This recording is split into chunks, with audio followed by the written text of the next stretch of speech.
Hello बच्चों, तो कैसे हो आप लोग। तो बच्चों आज हम जो है क्लास 10th मैथ्स एनसीईआरटी का 3.3 एक्सरसाइज सॉल्व करेंगे। तो बच्चों जैसा कि हमने प्रीवियस वीडियो में जो 3.3 था उसके मैक्सिमम क्वेश्चन को सॉल्व कर लिया था। तो जो वर्ड प्रॉब्लम थी तो बच्चों बाई हम जो है हैंड पेपर की मदद से इसको आज सॉल्व करेंगे और काफ़ी फुल एक्सप्लेन करके सॉल्व करेंगे। तो जो बच्चे चैनल पे न्यू हैं वो चैनल को सब्सक्राइब ज़रूर करें और वीडियो को एंड तक देखें। ओके, बाकी मेरे स्कूल के जितने भी बच्चे हैं उनसे ये रिक्वेस्ट है कि बच्चों जो भी नोट्स आपको प्रोवाइड किया जाता है तो आप उसकी बाकायदा जो है नोटबुक पर उसको राइट डाउन किया करें। ओके, अदरवाइज टाइम जो है वो निकल जाएगा और आपके लिए काफ़ी कॉम्प्लिकेशन हो जाएगी और आप सही से प्रिपेयर नहीं कर पाओगे। तो बच्चों होप करता हूँ कि जो भी बातें आपको बताई गई आप उसको केयर करोगे। जैसे ही कोई नोट्स या कोई भी टीचर कुछ भी आपको प्रोवाइड करता है स्टडी से रिलेटेड, तो अगर वो नोट्स बनाने लायक है तो आप खुद से भी नोट्स बनाने की कोशिश करा करिए, या अगर टीचर्स आपको नोट्स प्रोवाइड करते हैं तो उनको कॉपी पे ज़रूर लिखा करिए। ओके, क्योंकि बच्चों पढ़ना आपको है, एग्जाम्स आपको देना। अगर आप केयरफुली काम नहीं करोगे तो फिर टीचर कितना एफर्ट करेगा। तो बच्चों जैसा कि प्रीवियस वीडियो में मैक्सिमम जो है सॉल्यूशन बता दिया गया था, तो आज जो है हम जो वर्ड प्रॉब्लम है उनको सॉल्व करेंगे। तो बच्चों वर्ड प्रॉब्लम जो होती हैं ये काफ़ी इंपॉर्टेंट होती हैं, क्योंकि इस पे जो है एनसीईआरटी से डायरेक्ट क्वेश्चन पूछ लिया जाता है 3 मार्क्स का, और आप थोड़ी सी मेहनत करोगे तो इजीली क्या है सॉल्व कर पाओगे। चलिए बच्चों क्वेश्चन नंबर जो है 3 का दूसरा पार्ट देखते हैं, क्योंकि पहला पार्ट हमने सॉल्व कर लिया है। तो बच्चों दूसरा पार्ट क्या है, the larger of 2 supplementary angles exceeds smaller by 18 degree, find them. तो बच्चों ये क्वेश्चन बहुत ही ईजी है। क्वेश्चन क्या कह रहा है कि 2 सप्लीमेंट्री एंगल हैं। सप्लीमेंट्री एंगल आपको पता होगा, ऐसे 2 एंगल जिनका सम जो है कितना हो जाता है 180। अगर 2 एंगल का बच्चों सम कितना होता है 180 होता है तो उनको हम क्या कहते हैं, सप्लीमेंट्री एंगल कहते हैं। फॉर एग्जांपल अगर एक ये स्ट्रेट लाइन है, इस पे हमने एंगल बना दिया, तो इस एंगल और इस एंगल का सम बच्चों कितना होगा 180 होगा। तो ये दोनों एंगल आपस में क्या होंगे, सप्लीमेंट्री होंगे। ओके, तो चलिए हम देखते हैं क्या कह रहा है। तो बच्चों ऐसे क्वेश्चन को, क्योंकि हम लीनियर इक्वेशन इन 2 वेरिएबल पढ़ रहे हैं, तो जैसे ही हम कोई कंसीडरेशन करते हैं तो 2 वेरिएबल चूज करते हैं। ओके, तो बच्चों हम इसमें कंसीडर करेंगे लेट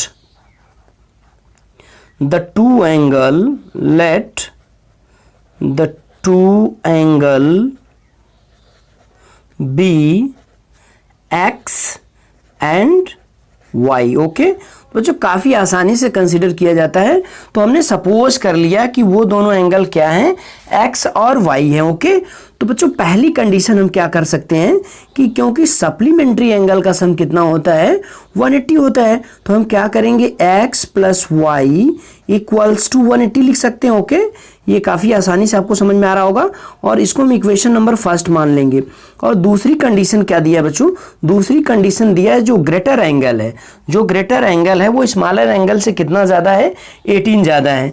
तो हम ये कंसीडर हम मान के चलेंगे कि x जो है हमारा वो ग्रेटर एंगल है। x क्या है, ग्रेटर एंगल। ओके, तो x अगर ग्रेटर एंगल है तो जो छोटा वाला है वो उससे 18 ज़्यादा है, यानी 18 ज़्यादा है। तो यानी x इक्वल टू क्या हो जाएगा बच्चों, y plus 18, x equal to Y plus 18, और ये इंप्लाई कर देगा x minus Y equal to 18, x minus Y equal to 18 degree. हम इसको क्या मान लेंगे, सेकेंड इक्वेशन। तो बच्चों अब हमारे पास इक्वेशन बनकर प्रिपेयर हो चुका है। अब जैसे हम लीनियर इक्वेशन को बाय सब्स्टिट्यूशन मेथड सॉल्व करते थे, क्योंकि हम सब्स्टिट्यूशन मेथड पढ़ रहे हैं तो सब्स्टिट्यूशन मेथड से ही सॉल्व करेंगे। तो चलिए फ्रॉम सेकेंड इक्वेशन हम वैल्यू जो है किसी एक की निकाल लेते हैं। सेकेंड इक्वेशन से बच्चों x इक्वल टू क्या हो जाएगा 18 plus Y, x equal to क्या हो जाएगा 18 प्लस वाई, और इसको हम क्या मान लेंगे इक्वेशन नंबर 3। ओके, अब फिर क्या लिखेंगे, replacing the value of replacing the value of equation 3 okay in 1। तो बच्चों 1 में प्लेस कर देंगे। देखिए तो x 1 क्या है, x plus Y equal to 180, और हमारे पास x की वैल्यू कितनी आ गई है 18 प्लस वाई। ओके, हमने ये प्लेस कर दिया x की जगह, और फिर आगे क्या है प्लस y इक्वल टू बच्चों कितना दे रखा है इन्होंने 80 दे रखा है। ओके, तो ये इंप्लाई कर देगा, देखिए हम क्या लिख सकते हैं 18 plus 2i, 18 plus 2i equal to 180। Okay, ये आपको समझ में आ रहा होगा, ये काफ़ी इजी है। इसके बाद बच्चों हम क्या कर सकते हैं, ये 18 को उस साइड भेज देंगे तो हमारे पास क्या मिलेगा 2i इक्वल टू 180 माइनस 18। तो ये इंप्लाई कर देगा कि 2i इक्वल टू क्या हमें मिल जाएगा, तो 2i इक्वल टू मिल जाएगा, देखिए 180 में से 18 को हम सबट्रैक्ट कर लेंगे तो बच्चों कितना बचने वाला है 162। कितना बचेगा 162। ओके, और यहाँ से y इक्वल टू क्या निकल के आ जाएगा, y इक्वल टू आ जाएगा 162 divided by 2, that is 81 degree. कितना आ जाएगा बच्चों 81 डिग्री। तो अगर हमारे पास y की वैल्यू 81 है तो ये देखिए इस वाले इक्वेशन पे गौर करिए, तो हम यहाँ पे रख देंगे। ओके, 81 में 18 जोड़ देंगे तो x की वैल्यू बच्चों कितनी आ जाएगी 99 डिग्री। ओके, तो हमारे पास सॉल्यूशन क्या निकल के आया है, सॉल्यूशन जो निकल के आया x की जो वैल्यू आई है वो 99 आई है और y की जो वैल्यू आई है वो कितना आई है 81 डिग्री। ओके, तो बच्चों ये आपका सॉल्यूशन रहा। ये काफ़ी इजी सा क्वेश्चन था, होप करते हैं कि ये समझ में आया होगा। आपको कुछ करना नहीं है, हमें पता है कि दो जो सप्लीमेंट्री एंगल होते हैं उनका सम 180 होता है, तो हमने 180 कर दिया। ओके, फिर इसके बाद जैसा कि लीनियर इक्वेशन को सॉल्व करते थे, कंडीशन इन्होंने दे रखा था कि जो बड़ा वाला एंगल है छोटे वाले से 18 ज़्यादा है, तो हमने कर दिया, x को बड़ा मान लिया तो x equal to Y plus 18 कर दिया। फिर यहाँ से इसको रिफॉर्म किया तो x minus Y equal to 18 हो गया। ओके, फिर हमने सेकेंड इक्वेशन को पिक किया और x की वैल्यू निकाला, और सेकेंड इक्वेशन से वैल्यू निकाला, इसलिए सेकेंड में नहीं रखेंगे, इसलिए हमने कहाँ रखा बच्चों फर्स्ट में रखा, और फर्स्ट में रखने के बाद सॉल्व कर लिया। सॉल्व करने के बाद हमारे पास दो वैल्यू आई, x की वैल्यू 99 डिग्री आ गई और y की वैल्यू कितनी आ गई 81 डिग्री। ओके, तो बच्चों इसके बाद नेक्स्ट क्वेश्चन देखते हैं क्या है। तो बच्चों एक्सरसाइज 3.3 का जो है हमारे पास क्वेश्चन नंबर 3 का थर्ड पार्ट क्या है, देखिए क्या है। The coach of a cricket team buys 7 bats 6 ball for RS 3800. Later she buys 3 bat and 5 balls for RS 1750 rupees. Find the cost of each bat and each ball. Okay, तो बच्चों ये क्या है, कोई एक क्रिकेट टीम का coach है जो कि लेडीज है, वो कितना 7 बैट्स और 6 बॉल खरीदती है और टोटल कास्ट कितनी देती है 3800 रुपये। ओके, 7 बैट्स और 6 बॉल का। इसके बाद वो क्या करती है 3 bat and 3 bats and 5 balls और खरीदती है उसके अलावा, और उसके लिए कितना देती है 1750 रुपीज़। तो बच्चों हमें क्या करना है, हमें अलग अलग एक बैट और एक बॉल की कॉस्ट को कैलकुलेट करना है। तो बच्चों याद करिए जब हम एक्सरसाइज 3.1 सॉल्व कर रहे थे तो बिल्कुल इसी तरह का क्वेश्चन हमने सॉल्व किया था, फिर भी हम बच्चों सॉल्व करते हैं। तो सॉल्व करने के लिए फिर वही पुरानी कहानी करनी होगी, आपको क्या करना होगा, लेट द प्राइस ऑफ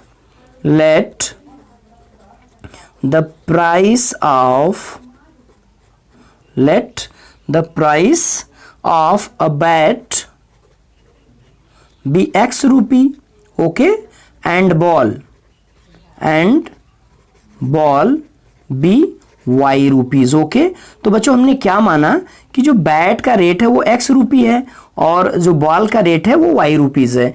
तो फर्स्ट कंडीशन लगाएंगे, अगर एक बैट का प्राइस बच्चों x रुपीज है तो 7 बैट का क्या हो जाएगा 7x हो जाएगा। ओके, उसी तरह से अगर एक बॉल का जो प्राइस है y रुपी है तो 6 बॉल का कितना हो जाएगा 6y। तो दोनों का सम 7x प्लस 6y, ये बच्चों इन्होंने कितना दे रखा है, इन्होंने दे रखा है 3800। ओके, तो ये पहला इक्वेशन हमारा हो गया। फिर दूसरी कंडीशन जब हम लगाएंगे तो दूसरी कंडीशन क्या है 3 बैट, तो 3 बैट का मतलब यहाँ पे हमारे पास 3x और 5 बॉल्स का मतलब ये 5y हो जाएगा। ओके, और ये बच्चों कितना आ जाएगा, ये आपके पास आ जाएगा 1750 रुपीज। ये हमारे पास इक्वेशन नंबर सेकंड हो जाएगा। ओके, और बच्चों अब हम क्या करेंगे, जैसा कि हमने 3.1 में सॉल्व किया था तो सिंपली हम इसको क्या करेंगे सॉल्व कर लेंगे। और ये बच्चों क्वेश्चन जो है काफ़ी इजी भी है, तो होप करते हैं कि आप इसको सॉल्व कर लेंगे। तो बच्चों हम सब्स्टिट्यूट करके वैल्यू को क्या करते हैं प्लेस कर देते हैं। तो चलिए फ्रॉम इक्वेशन 2 से हमारे पास क्या हो जाएगा, देखिए यहाँ से बच्चों 5y इक्वल टू क्या मिलने वाला हमें, 5y इक्वल टू मिलेगा 1750, और ये 3x इधर पॉजिटिव उधर जाएगा तो क्या हो जाएगा, नेगेटिव हो जाएगा। ओके, ये इंप्लाई करेगा y इक्वल टू क्या हो जाएगा 1750 minus 3x and divided by 5। Okay, इसको हम क्या मान लेंगे, इक्वेशन नंबर 3 मान लेंगे। तो बच्चों जैसे पुराना काम हम करते आ रहे हैं, इस y की वैल्यू को हम इक्वेशन फर्स्ट में क्या करेंगे, रिप्लेस कर देंगे। तो चलिए रिप्लेस करते हैं।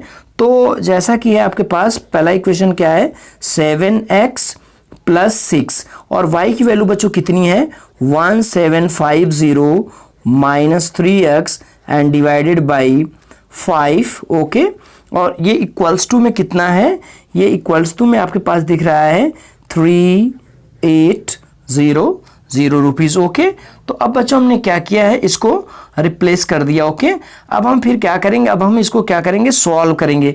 तो सॉल्व करने के लिए बच्चों आपको बताया गया है कि अगर किसी इक्वेशन में डिनोमिनेटर आ जाता है तो उससे हम क्या करते हैं, सभी टर्म में मल्टीप्लाई कर देते हैं। चलिए, तो सभी टर्म में 5 की क्या करते हैं, मल्टीप्लाई कर देते हैं। तो 7 में बच्चों 5 की मल्टीप्लाई करेंगे तो क्या हो जाएगा 35x। ओके, और ये देखिए यहाँ से 5 से 5 कैंसिल आउट हो जाएगा, तो ये क्या हो जाएगा 6 इंटू 7500, और ये 6 का इसमें कर देंगे तो आपके पास कितना हो जाएगा 18x। और बच्चों इसमें 5 का हम क्या करेंगे, मल्टीप्लाई कर देंगे, तो 3800 इंटू 5। ओके, फिर इसके बाद बच्चों हम सिंप्लीफाई करेंगे, तो ये देखिए 35x है, ये 18x है। ओके, तो सबटेक हो जाएगा, तो सबटेक होने के बाद कितना बचेगा बच्चों, ये आपके पास आ जाएगा 17x। ओके, इसके बाद हम क्या करेंगे, इसमें मल्टीप्लाई कर लेते हैं। देखिए, तो आपके पास 5 0 जा 0, 5 0 जा 0, 5 8 जा 40, कैरी कितना किया 4, एंड 5 3 जा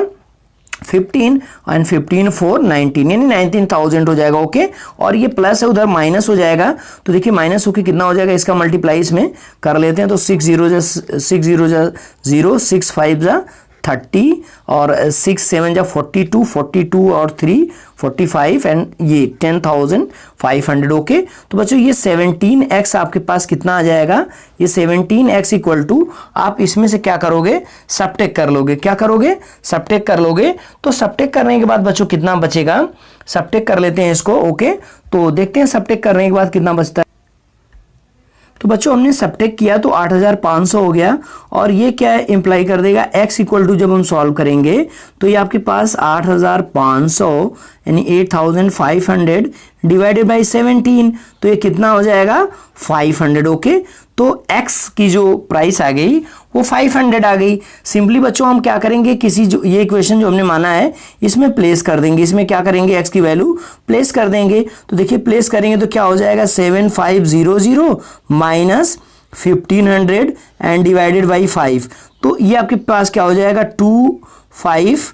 ओके, 2500 यानी 250 आ जाएगा, और डिवाइडेड 5, तो ये 50 आ जाएगा। ओके, तो बच्चों एक बॉल जो है वो आपके पास, बॉल की जो प्राइस है देखिए, तो बॉल बच्चों जो कितने में मिलेगा, तो एक बाल की जो प्राइस हो गई यानी y की वैल्यू वो कितनी है 50 रुपीज़ है, और बैट बच्चों कितने में मिलेगा, तो बैट की जो प्राइस है वो x है, तो उसका जो प्राइस है 500 रुपये हो जाएगा। तो ये काफ़ी सिंपल सा क्वेश्चन था, होप करते हैं कि आपको समझ में आया होगा। तो सिंपली हमने क्या किया बच्चों, हमने क्या किया कि हमने एक जो बैट की प्राइस x मान लिया, बॉल की y मान लिया, अकॉर्डिंग टू क्वेश्चन जैसा कह रहा था वैसा हमने इक्वेशन बनाया, सब्स्टिट्यूट किया और सॉल्व किया, तो हमारे पास ये आंसर आ गया। इसके बाद बच्चों नेक्स्ट क्वेश्चन देखते हैं। तो बच्चों एक्सरसाइज 3.3 का क्वेश्चन नंबर 3 का जो क्वेश्चन नंबर 4 है, ये काफ़ी इंपॉर्टेंट क्वेश्चन। ओके, तो इसको बहुत अच्छे से देखिएगा क्योंकि एग्जाम में पूछा भी जा सकता है। देखिए क्वेश्चन क्या है, the taxi charges in A city consist of fix charges together with the charge for distance covered. For a distance of 10 kilometer, the charge paid is 105 in 105 rupees, and for 15 kilometer is 155 rupees. Okay, what are the fixed charge and charge per kilometer? And again it asked what is the charge for 25 kilometer. Okay, तो students questions क्या है उसको समझते हैं, और ये question काफ़ी important है, इसको बहुत अच्छे से देखिएगा। ओके, तो बच्चों ये कह रहा है कि एक टैक्सी जो है, टैक्सी आप समझते होंगे जो है कैरियर होता है, वो तो मास कैरियर ही होता है, नहीं लोगों को इधर से उधर ट्रेवल कराता है। तो वो जो है अलग अलग चार्जेस लगाता है, कुछ उसके पास फिक्स चार्ज है, कुछ उसके पास क्या है फिक्स चार्ज है, और उसके अलावा जो आप डिस्टेंस कवर करेंगे उसके लिए भी वो चार्ज लेगा। ओके, तो कुछ फिक्स चार्ज है, कुछ डिस्टेंस कवर करने के लिए चार्ज है। तो आपको समझ में आई? जैसे मान लीजिए आपको आपके घर से स्कूल तक जाना है, तो अगर आप कोई ट्रांसपोर्ट करते हो तो ट्रांसपोर्ट करता है कि पहले भैया हम 50 रुपये रखेंगे अपना जो भी है उसका, जैसे डॉक्टर्स वगैरह का फीस होता है उसी तरह से, फिर उसके बाद जो आप डिस्टेंस ट्रेवल करेंगे उसका अलग से चार्ज लगेगा। इसका मतलब ये 50 रुपये उसका फिक्स है, और फिर इसके बाद जितना आप डिस्टेंस ट्रेवल करेंगे उसका लगेगा। ये आपको समझ में आ रहा होगा। ओके, तो इसके बाद किसी आदमी ने क्या किया, 105 रुपये 10 किलोमीटर के दिए, 10 किलोमीटर डिस्टेंस कवर किया और 105 रुपीज़ दिया, और फिर उसने 15 किलोमीटर कवर किया और 155 रुपीज़ दिया।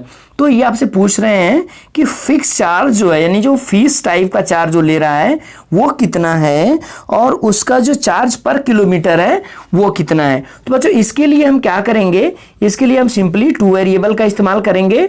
तो सॉल्यूशन करते हैं, बहुत गौर से इसको देखिएगा, ये काफ़ी इंपॉर्टेंट होने वाला है। ओके, तो इसको बच्चों देखते हैं। तो हम क्या करेंगे, वही जो पुराना काम लेट करके हम सपोज कर लेंगे, या सपोज भी आप सिंपली आप सपोज भी कर सकते हैं। ओके, तो हम बच्चों करेंगे let the fix charge be x rupee, let आप सपोज भी लिख सकते हैं। Okay, let the fixed charge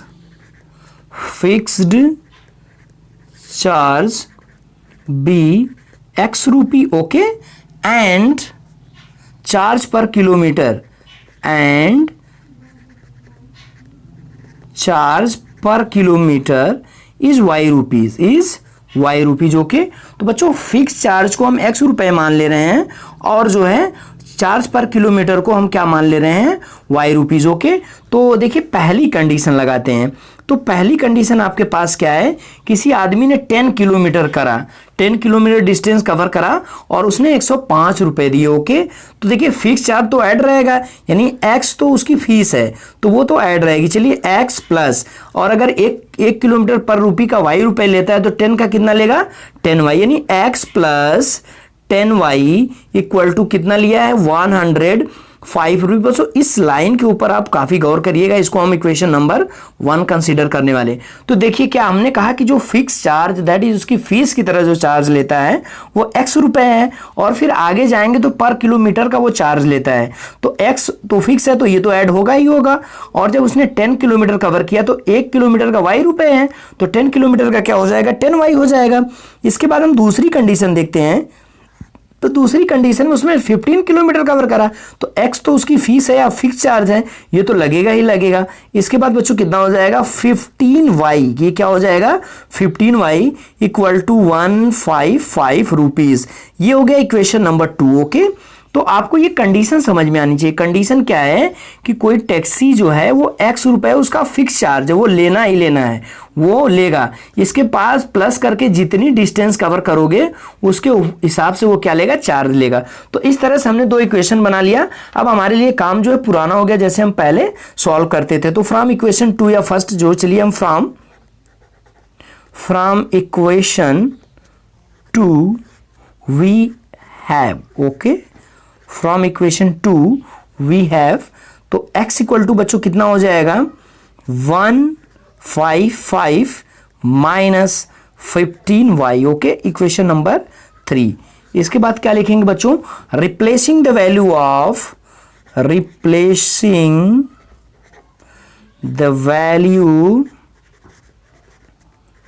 of equation 3 in equation 1। Okay, तो इक्वेशन 3 की वैल्यू हम क्या करेंगे, इक्वेशन 1 में प्लेस कर देंगे। ओके, तो चलिए प्लेस करते हैं। तो x की जगह हम क्या लिख देंगे, 155 माइनस 15, यानी 155 माइनस 15y। ओके, और प्लस कितना है बच्चों, 10y, प्लस भी है आपके पास, प्लस 10y हमने x की जगह जो x की वैल्यू थी उसको रिप्लेस कर दिया, इक्वल टू 105 रुपीज। ओके, तो ये देखिए 15y 10y, तो माइनस साइन ग्रेटर है तो क्या हो जाएगा, माइनस 5y ओके। और बच्चों ये उधर जाएगा तो क्या हो जाएगा 105 माइनस 155 ओके। तो अब देखिए ये आपके पास कितना आने वाला है, ये आपके पास आ जाएगा -5y। और बच्चों इसको सबट्रैक्ट कर लीजिए, तो इसको सबट्रैक्ट कर लेंगे तो कितना हो जाएगा आपके पास 105 में से ये घट जाएगा तो आपके पास 50 आ जाएगा, -50 आ जाएगा। और माइनस माइनस क्या हो जाएगा, प्लस हो जाएगा। माइनस माइनस आपके पास क्या हो जाने वाला है, प्लस हो जाने वाला है। इसके बाद बच्चों हम फर्दर इसको सॉल्व करते हैं ओके। तो बच्चों हम क्या करेंगे अब नेक्स्ट, y इक्वल टू क्या करेंगे 50 divided by 5 that is 10 okay. तो जो आपके पास y की वैल्यू कितनी आ गई 10 आ गई। तो अब देखिए इक्वेशन नंबर 3 से, इक्वेशन नंबर ये आपका 3 रहा, इसमें हम y की वैल्यू रख देंगे तो x इक्वल टू यहाँ से हमें कितना मिल जाएगा, देखिए 155 माइनस 15 इंटू 10 ओके। तो ये कितना हो जाएगा 155 माइनस 150, यानी x की वैल्यू कितनी आ जाएगी 5। तो x की वैल्यू कितनी आ गई 5 आ गई, और y की वैल्यू कितनी आ गई आपके पास 10 आ गई ओके। तो अब देखिए हमारे पास क्या हो गया, जो फिक्स चार्ज है तो फिक्स्ड चार्ज जो उसका आया, तो फिक्स्ड चार्ज आ चुका है आपके पास 5 रुपीज ओके। और चार्ज पर किलोमीटर, चार्ज पर किलोमीटर जो आया है वो 10 रुपये आया ओके। तो उसका कुछ फिक्स चार्ज है जो कि 5 रुपीज़ है। अब क्वेश्चन में एक और पार्ट पूछा हुआ है कि एक आदमी जो है 25 किलोमीटर जाना चाहता है, कितना जाना चाहता है 25, तो उसका चार्ज कितना होगा, यानी x प्लस 25y। तो x बच्चों कितना है 5 है, अब प्लस 25 इंटू वाई कितना है 10 है, तो 5 प्लस 250 दैट इज 255 रुपीज। कितना हो जाएगा 255 रुपीज। तो बच्चों ये क्वेश्चन थोड़ा सा इंपॉर्टेंट था, आप फिर से इसको देख लेंगे। तो क्वेश्चन इंपॉर्टेंट इसलिए है क्योंकि ये आपका इक्वेशन बनाना थोड़ा सा, और ये क्वेश्चन थोड़ा सा लेंदी है बच्चों, बहुत बड़ा है, तो इसे इक्वेशन बनाने में आपको प्रॉब्लम हो सकती है ओके। और बच्चों एक आपसे खास रिक्वेस्ट है कि क्वेश्चन में जो न्यूमेरिक वैल्यू दी रहती है उसी के अलोंग आप क्वेश्चन को सॉल्व किया करिए ओके। तो देखिए हमारे पास 10 का 105 दिया था, 15 का 155 रुपीज दिया था ओके। तो इस तरह से हमने इक्वेशन बनाया, सॉल्व किया, और सॉल्व करने के बाद हमारे पास ये वैल्यूज आ गई ओके। तो हमने इस पर्टिकुलर क्वेश्चन को सॉल्व किया तो x की वैल्यू हमारे पास 5 आ गई, y की वैल्यू 10 आ गई, और जो टोटल 25 किलोमीटर ट्रेवल करना था 255 रुपीज आ गया ओके। तो बच्चों इसके बाद नेक्स्ट क्वेश्चन देखते हैं, वो भी क्वेश्चन काफी इंपॉर्टेंट है ओके। तो बच्चों हमारे पास नेक्स्ट क्वेश्चन आ चुका है स्क्रीन के ऊपर आपके पास। ये जो है क्वेश्चन एक्सरसाइज 3.3 का क्वेश्चन नंबर 3 का 5th पार्ट है, और ये भी अच्छा क्वेश्चन है। तो बच्चों ये क्वेश्चंस है क्या, अ फ्रैक्शन बिकम्स 9/11। ये भी जितने भी एनसीईआरटी के क्वेश्चंस होते हैं बच्चों ये काफी इंपॉर्टेंट होते हैं, तो आप क्वेश्चंस को बहुत अच्छे से देखेंगे और पर्टिकुलरली सॉल्व करने की कोशिश भी करेंगे। और बच्चों इस तरह से एक्सप्लेन किया जाएगा कि जरूर, होपफुली मैं ये होप करता हूं कि जरूर आपको समझ में आएगा। तो देखिए क्वेश्चन क्या है, a fraction becomes 9/11 if 2 is added in both numerator and denominator okay, full stop, if 3 is added to both numerator and denominator then it becomes 5/6, find the fraction। तो बच्चों ये क्वेश्चंस काफी इजी भी होते हैं। ये कह रहे हैं कि एक फ्रैक्शन जो है 9/11 हो जाती है कब, जब 2 ऐड कर दिया जाता है, न्यूमरेटर यानी अंश और हर, न्यूमरेटर का मतलब ऊपर वाला और डिनोमिनेटर का मतलब नीचे वाला, दोनों में। तो बच्चों फ्रैक्शन क्या होती है, फ्रैक्शन आपको बताया गया है कि ऐसी चीज जो p/q के फॉर्म में हो तो इसको हम क्या बोलते हैं, इसको न्यूमरेटर बोलते हैं ओके, और इसको क्या बोलते हैं, इसको डिनोमिनेटर बोलते हैं। तो ये कह रहे हैं किसी फ्रैक्शन में अगर 2 ऐड कर दिया जाता है तो 9/11 हो जाती है ओके, और अगर 3 ऐड कर दिया जाता है दोनों में तो 5/6 हो जाती है। तो वो फ्रैक्शन फाइंड करिए। तो चलिए बच्चों इसका सॉल्यूशन करते हैं हम। तो सॉल्यूशन में क्या, वही फिर पुरानी कहानी, let us consider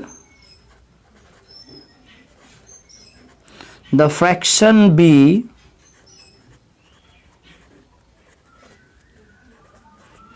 x by y okay, x by y where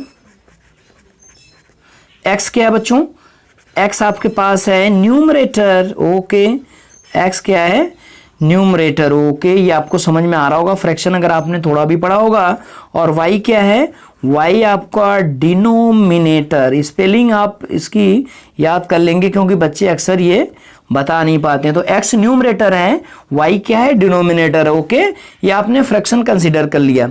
अब देखिए पहली कंडीशन लगाते हैं। तो पहली कंडीशन क्या कर रहा था कि दोनों में आप 2 जोड़ दीजिए, तो ये क्या हो जाती है। तो चलिए हमने x में भी 2 जोड़ दिया, y में भी 2 जोड़ दिया, तो ये 9/11 हो जाती है। क्या हो जाती है, 9/11। चलिए हम इसमें क्रॉस मल्टीप्लाई कर लेते हैं। तो क्रॉस मल्टीप्लाई करेंगे तो बच्चों क्या हो जाएगा, 11x plus 22 equals to 9y plus 18। Okay, ये आपके पास आ गया। फिर इसको इस साइड लाते हैं, 11x, okay, 11x minus 9y equal to -4 हो जाएगा। इसको हम इक्वेशन नंबर फर्स्ट मान लेंगे। जैसा इन्होंने कहा था बच्चों वैसा हमने किया, और वैसा करने के बाद जो है सिंपली हमने साइड को ट्रांसफर कर लिया। तो पहला इक्वेशन मिल गया। फिर इसके बाद दूसरी कंडीशन क्या कह रहे हैं, दूसरी कंडीशन है कि अगर इसमें 3 ऐड कर दिया जाए। चलिए 3 ऐड कर लेते हैं, x plus 3 upon y plus 3 equals to, अब कितनी हो जाती है, 5/6 हो जाती है। फिर वही काम क्रॉस मल्टीप्लाई करेंगे। तो क्रॉस मल्टीप्लाई करेंगे तो देखिए आपके पास कितना आ जाएगा, ये 6x प्लस 18। देखिए 6 इंटू एक्स 6x और 6 प्लस 3 18 इक्वल्स टू, ये देखिए 5y प्लस 15। तो वेरिएबल को एक तरफ करते हैं तो 6x minus 5y equal to, देखिए ये क्या हो जाएगा, 15 में से 18 जाएगा तो हमारे पास -3 आ जाएगा। ये हमारा इक्वेशन नंबर क्या हो गया, सेकेंड हो गया। ओके, तो अब बच्चों क्या करेंगे, हम एक इक्वेशन से दूसरे इक्वेशन में वैल्यू को सब्स्टिट्यूट करेंगे। ओके, जैसा कि आपको पता है तो हम लिखेंगे from equation second, from equation second we have. Okay, तो सेकेंड इक्वेशन से क्या मिलेगा, देखिए हमें 6x equals to -3 plus 5y। Okay, और इसको हम थोड़ा सा अच्छा दिखने के लिए इसको क्या लिख सकते हैं, 5y माइनस 3। और x इक्वल टू क्या हो जाएगा बच्चों, 5y minus 3 divided by 5y minus 3 divided by 6। हम इसको क्या मान लेंगे, इक्वेशन नंबर 3। क्या मान लेंगे, इक्वेशन नंबर 3। और अब क्या लिखेंगे, replacing the value of x from equation 3 in 1। Okay, in 1। तो चलिए रख देते हैं 1 में। तो 1 आपके पास बच्चों क्या मिला हुआ है, तो 1 हमारे पास है 11, और x की वैल्यू क्या आ चुकी है हमारे पास, 5y माइनस 3 डिवाइडेड बाई 6। और इसके बाद आगे हमारे पास देखिए क्या है, -9y इक्वल टू -4। ओके, तो आप मैच कर सकते हैं। देखिए 11 था, x की वैल्यू हमने प्लेस कर दिया, -9y है, यहाँ पे -9y इक्वल टू -4 है। अब हम क्या करेंगे, जैसा कि आपको बताया जा चुका है बच्चों कि जैसे किसी इक्वेशंस में इस तरह के न्यूमरेटर डिनोमिनेटर दोनों प्रेजेंट हो जाते हैं, तो जो डिनोमिनेटर का एलसीएम होता है सभी साइड्स का, उसी से मल्टीप्लाई कर दिया जाता है।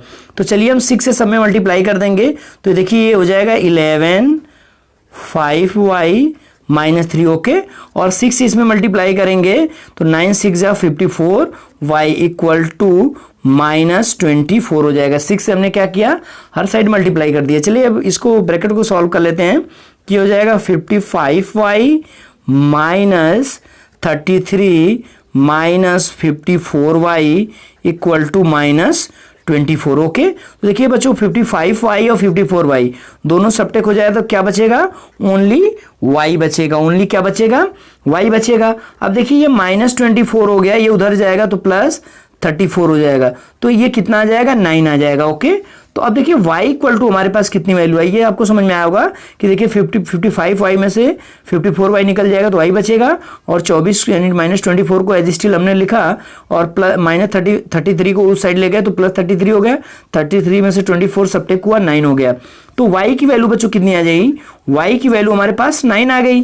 तो जब y की वैल्यू 9 आ गई तो हम इस इक्वेशन को गौर करिए, इस इक्वेशन में रख करके हम x की वैल्यू निकालेंगे। नहीं, x इक्वल टू हमारे पास क्या 5y, तो 5 इंटू वाई, तो 5 9 जा 45 minus 3 divided by 6, that is हमारे पास क्या हो जाएगा 42 डिवाइडेड बाई 6 इज 7। ओके, तो x की वैल्यू बच्चों हमारे पास आ गई 7, y की वैल्यू हमारे पास आ गई 9। तो अब देखिए फ्रैक्शन क्या हो जाएगी हमारे पास, फ्रैक्शन तो x है न्यूमरेटर 7/9। ओके, क्या हो जाएगी 7/9। तो होप करते हैं ये भी सॉल्यूशन आपको समझ में आएगा, ये भी काफी इंपॉर्टेंट सॉल्यूशन। ओके, तो बच्चों एक बार क्वेश्चंस को आप फिर से देख लेंगे।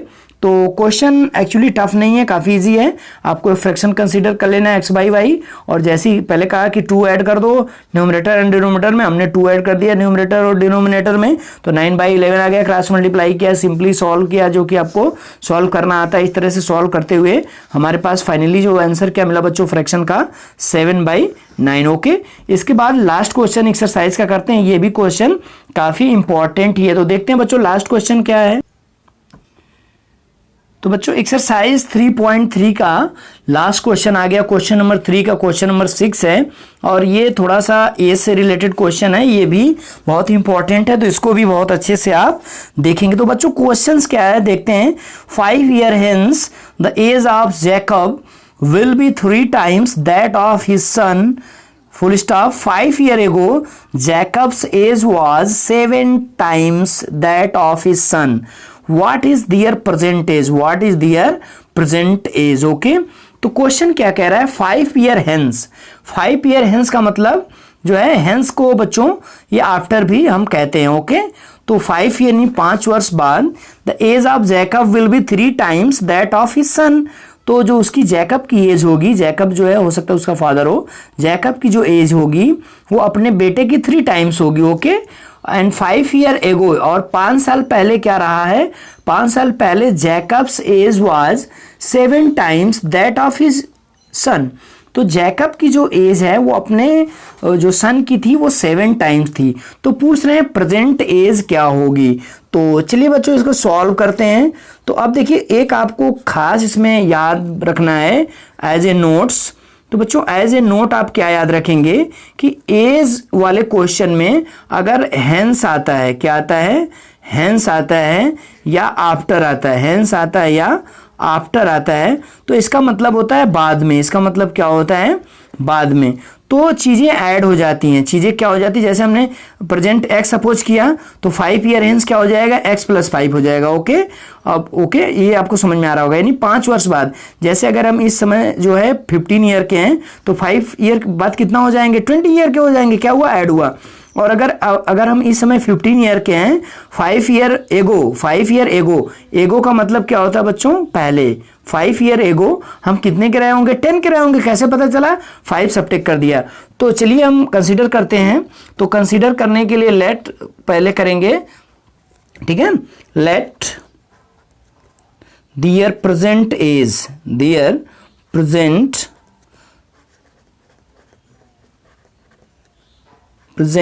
एज बी, जैकब की मान लेते हैं, जो जैकब है उसकी हम x ईयर मान लेते हैं। ओके, और x ईयर्स, और सन की बच्चों कितना मान लेते हैं, सन की मान लेते हैं y ईयर्स। ओके, अब देखिए पहली कंडीशन क्या है, पहली condition 5 years hence, 5 years hence, 5 years hence. तो 5 years हेंस यानी 5 साल बाद कितना हो जाएगा, जैकब जो होगा x + 5। ओके, और सन कितना हो जाएगा, y + 5 हो जाएगा। ओके, अगर हेंस पूछता है तो ऐड कर देंगे, एगो पूछता है तो सब्ट्रैक्ट कर देंगे। तो कंडीशन क्या है, जो जैकब है वो अपने सन का जो है कितने टाइम्स है, 3 टाइम्स है। ओके, तो इसका मतलब x + 5 = 3 times of y plus 5। बच्चों यहाँ तक सभी बच्चे कर लेते हैं, लेकिन जब ये 3 टाइम्स 7 टाइम्स का मसला आता है तो वो कर नहीं पाते हैं। तो एक बात आप इसमें नोट रखोगे कि जो बड़ा है उसका टाइम्स नहीं होगा। अगर बड़े काम टाइम्स कर देंगे तो और बड़ा हो जाएगा, जो छोटी क्वांटिटी है उसी का टाइम्स करते हैं। तो सन क्या है, वो छोटा होगा। जैसे हम कहें कि किसी का, जैसे मान लो तुम 15 के हो, तुम्हारे फादर कितने के, 45 के हैं, तो अब फादर तुमसे 3 टाइम्स हैं, तो किसका टाइम्स किया जाएगा? देखो 15 इक्वल टू 3 ऑफ योर, यानी आप जो जितने उसका बेटा जो जितने का। अगर इसमें टाइम्स कर देंगे तो ये क्वांटिटी बहुत अधिक हो जाएगी और इक्वेशन क्या होगा, बैलेंस नहीं होगा। तो इसके लिए हमने एक कंडीशन लगाई। अब देखिए इसको हम सिंप्लीफाई कर लेंगे तो x plus 5 equal to 3y plus 15, that is x minus 3y equal to 10। x minus 3y equal to 10 हम मान लेंगे इसको इक्वेशन नंबर फर्स्ट। इसके बाद सेकंड कंडीशन क्या लगाएंगे, 5 ईयर एगो, 5 ईयर एगो। तो 5 ईयर एगो क्या हो जाएगा आपके पास, यानी उसकी जैकब की जो एज है x माइनस 5 हो जाएगी और उसके बेटे की जो है y माइनस 5 हो जाएगी। ओके, ये आपको समझ में आ रहा होगा। तो ये जैकब है और ये उसका सन है। तो कंडीशन क्या कह रही है, जो ये होगा यानी जैकब जो होगा अपने सन का कितना होगा, 7 टाइम्स होगा। तो चलिए कर देते हैं 7 टाइम्स, इसको सिंप्लीफाई कर लेते हैं। तो सिंप्लीफाई करेंगे तो आपके पास क्या आ जाएगा, x minus 5 equal to 7y minus 35। इसको इधर लेके आते हैं तो आपके पास क्या हो जाएगा, x minus 7y equal to minus 30। Okay, ये आपके पास कंडीशन आ गई, ये इक्वेशन नंबर फर्स्ट आ गया। तो फ्रॉम फर्स्ट इक्वेशन, देखिए ये आपका फर्स्ट इक्वेशन है, तो फ्रॉम फर्स्ट इक्वेशन आपके पास क्या हो जाएगा, फ्रॉम फर्स्ट इक्वेशन x की वैल्यू अगर हम निकालना चाहें तो 10 प्लस 3y, देखिए 3y माइनस है, उस साइड जाएगा तो क्या हो जाएगा, प्लस हो जाएगा। इसको हम इक्वेशन नंबर 3 कंसीडर करते हैं और इसकी वैल्यू क्या करते हैं, इसमें रिप्लेस कर देते हैं। तो चलिए रिप्लेस करते हैं। तो x की वैल्यू आपके पास आ चुकी है 10 plus 3y minus 7y equal to minus 30। Okay, तो देखिए 3y ये आपके पास कितना आ जाएगा, माइनस 4y, ये उस साइड जाएगा तो माइनस हो जाएगा माइनस 40। ओके, ये देखिए ये 3y में से 7y सबटेक होगा माइनस 4y और ये 10 इधर प्लस है, उधर जाएगा तो क्या हो जाएगा, माइनस 30 माइनस हो जाएगा तो माइनस 30 माइनस 10 माइनस 40 हो जाएगा। माइनस माइनस प्लस हो गया और y इक्वल टू बच्चों कितना आ गया, 40 डिवाइडेड बाई 4 दैट इज 10। तो जो सन है, सन की एज आ चुकी है हमारे पास, सन की जो है वो कितनी है, 10 ईयर है। ओके, अब फादर की देखते हैं। तो फादर की जो है हम इसमें प्लेस कर देंगे, तो फादर की कितना हो जाएगा, देखिए 10 plus 3 into 10, X equal to कितना आ जाएगा, 40।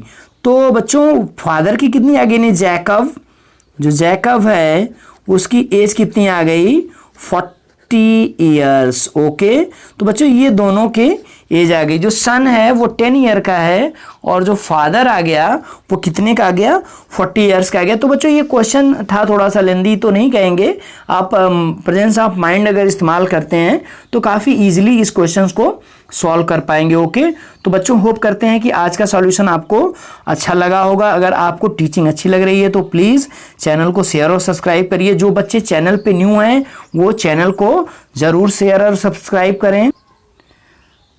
तो बच्चों आप कमेंट करके बताएंगे जो आपको होमवर्क दिया जाता है, जैसे हमने इस एक्सरसाइज के प्रीवियस में कुछ होमवर्क दिया था तो आप होमवर्क किया करिए। ओके, कुछ क्वेश्चन बच्चों अपने से सॉल्व किया करिए, क्योंकि मैथ में विदाउट प्रैक्टिस आप चीज़ों को कर नहीं सकते हैं।